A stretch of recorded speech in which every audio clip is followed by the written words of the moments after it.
I mean, the $1 million question is how big do you think Beyond Light is going to be? Do we think Forsaken, Taken King size? Well, I guess Forsaken is the main benchmark, but Bungie haven't directly said the sizing, and obviously they're taking away a bunch of content, so that's that's also another side of the coin. But do you think it will? Like, what kind of size are you thinking?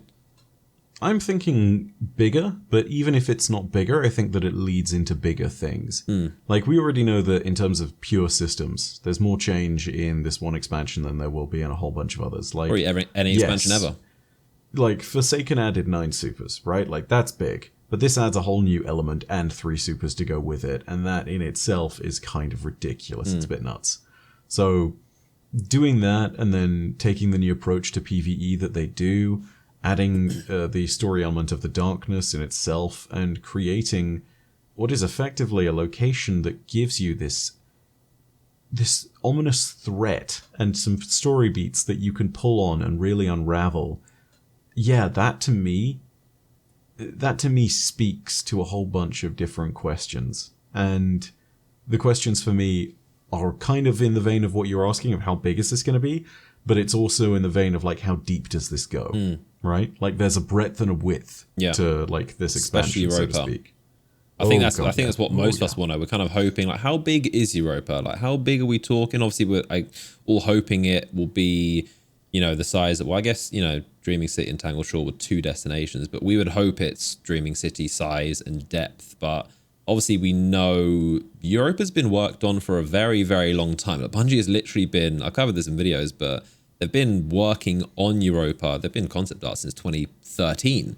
It's been a thing. It's very old. We know from the Kotaku inside sources that came out, that article, the Jason Schreier, that what it was meant to be in Destiny 1, and then it got cut for Destiny 2, and then given to another expansion for Destiny something, and then now it's obviously was Destiny 3, and now it's Destiny 2. So Europa's been jiggled around a lot in terms of Destiny, but we're finally getting it. And I think after all this time, I would certainly hope that it's like, I mean, we don't know what's going to be, but I definitely hope it's, Dreaming City size depth and not just like a Mars little small. But I don't think it will be. I think it'll be good. And I'd like to think Bungie's obviously been very quiet about this expansion. There's been a lot less promo, a lot less information coming out, but I would hope it's similar to what they did with the Dreaming City, where they just said nothing and there's just hardly any info known. And then when we get to play it, it's just like, wow, this place is massive, and there's secrets and there's depth and there's, I'm pretty confident, but obviously I'm a little bit like, I would like to know more details about Europa, because it is the main thing we're getting besides the Cosmodrome. It's the main new location. It's replacing a lot, so it does have to be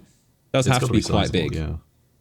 So the thing for me is also something in regards to questions that the game is going to ask, right? Like, normally an expansion has a rabbit hole that it will go down, right?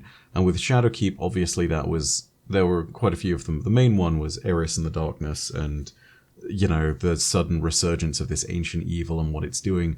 And it split off into a ton of different sub-tangents, so like the Darkness and the Vex and the Black Garden, and the Darkness and what it, has done with regards to affecting the Hive, and the personal story of Eris, and what happened with the Darkness before with the pyramids and whatnot. Like, all these different sub-tangents, right?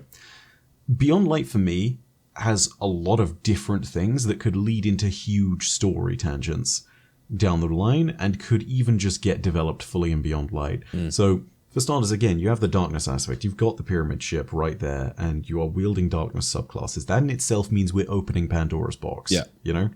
There is a terrible potential for what happens with us as Guardians, and in story terms, that terrible potential could lead to a really interesting place. But then there's all sorts of other threads that you're tugging on, right? You're looking at, say, the Exo Stranger, who in herself is probably Destiny's second biggest mystery behind what's inside the freaking Traveler. Absolutely, yeah. And so that in itself means that you can go down a huge pathway of different branching storylines, where you can tie up all the different little loose tidbits of lore that you have about the Exo Stranger, and can develop her story, and talk about the place where she came from, where supposedly the Darkness won, and all these other different events. You then have the actual, colony there on Europa. This place that is, needless to say, filled with secrets. It may be some kind of Clovis Bray facility yet again, which would mean we're diving back into that side of things. And that's just kind of like the secrets of the world, similar to the Dreaming City aspect of how it relates to Europa and all that. Then there's Eramis, the main enemy that we've got this expansion. She in herself could literally be just the tipping point of an entire Fallen civil war. Like, she could literally split off and create the Fallen Game of Thrones storyline where it's her, Mithrax, Varix, the Fanatic, and all of the other Fallen of the House of Dusk in between, just vying for conquest. And that in itself could be a storyline that takes us through 3 seasons of the entire year. Like, I genuinely do believe that we could be seeing that boiled down to, like, the most important story of this year. Like, yes, we got darkness subclasses, but ultimately we still work for the light. Could be the resolution of that on our side, and on the other side we could have Fallen allies. Like, how huge would that be? Those are some of, I mean, Friendly Fallen and Darkness subclasses are pretty much, yeah, those are both top of the list of things that we've wanted.